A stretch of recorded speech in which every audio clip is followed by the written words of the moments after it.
அனைவருக்கும் வணக்கம். இந்த வீடியோவில் நம்ம எதை பற்றி பார்க்க போகிறோம் அப்படின்னு கேட்டிங்கன்னா, ரொம்ப ஈஸினே சொல்லலாம். நெல் விவசாயம் கட்டாயம் பார்த்திங்கன்னா ரொம்ப ஈஸியாகவே நம்மளால் பண்ண முடியும்.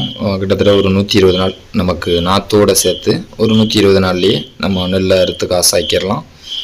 ஒரு சில சேதங்கள் வரலாம், அதெல்லாம் கண்டுக்கிடாமல் நம்ம பண்ணணும் அப்படின்னா நல்ல ஒரு லாபம் நெல் விவசாயம் நமக்கு தரும். குழந்தைய எதுக்கடா கூட்டு வந்திருக்கு அப்படின்னு நீங்கள் கேட்கலாம். ஒன்றும் இல்லை, வருங்கால தலைமுறைகள் இப்போவே எதை பார்த்து இந்த மாதிரியே பார்த்திங்கன்னா செருப்பு இல்லாமலும் நம்ம நிலத்தில் இறங்கி அவங்க நடந்து பழகும் போதும் இந்த நிலத்தில் பச்சையான இயற்கையான அழகுகளை பார்த்து ரசிக்கும்போது வருங்காலத்தில் அவங்களுக்கும் வேண்டாம் அப்படிங்கிற எண்ணமே வராது.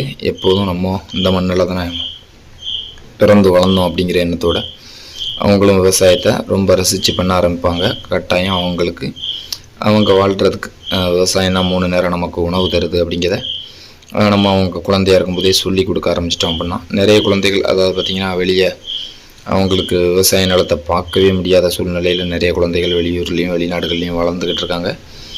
நம்ம இருக்கிற வாய்ப்பை சிறப்பாக அவங்களுக்காக பயன்படுத்தி கொடுத்தோம் அப்படின்னா நம்ம தான் கூப்பிட்டு போகணும்.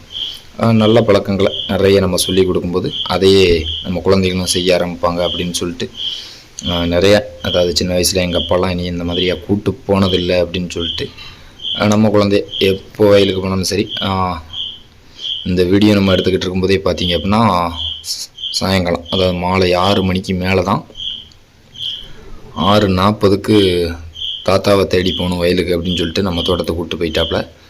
அதுக்கப்புறமா நம்ம 6:40 வரைக்குமே வயல்லேருந்து தான் வந்தோம்.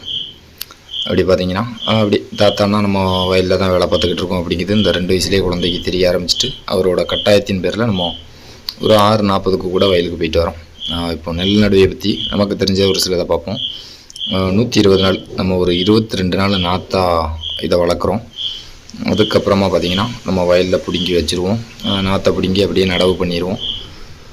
நடவு பண்ண ஒரு 3ஆவது நாள் களக்கொல்லி. இப்போ பெரும்பாலும் எல்லாருமே களக்கொல்லி தான். பழைய காலத்துலலாம் பார்த்திங்கன்னா அப்படியே நிறைய பேருங்க சொந்த ஏற்பாடு இருக்கும்.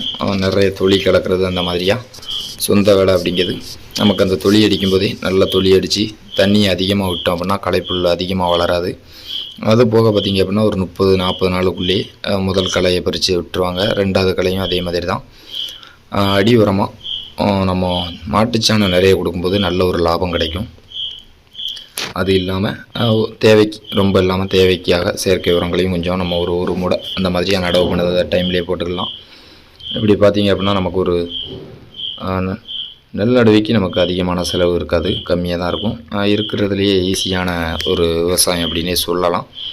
அந்த முன்னெல்லாம் பார்த்திங்கன்னா கையாலே அறுத்து நம்ம அடித்து சேமந்து அள்ளி காற்றுல எடுத்து விட்டு இப்படி பார்த்திங்கன்னா நம்ம ஆரோக்கியத்துக்கு நிறைய நெல் விவசாயம் உதவுச்சு.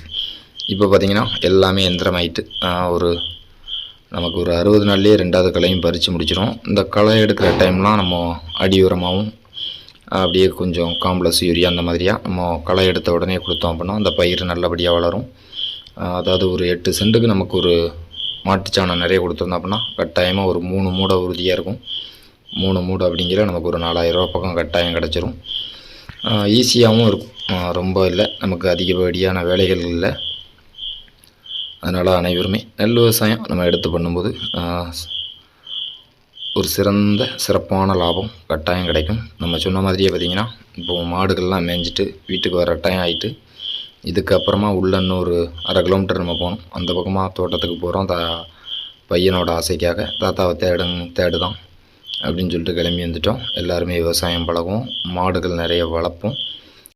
மாட்டுச்சாணங்கள் தான் நமக்கு அதிக நல்ல ஒரு உரமாக மாறும், இயற்கை உரமாக மாறும். மாடுகள் நிறைய வளரும்.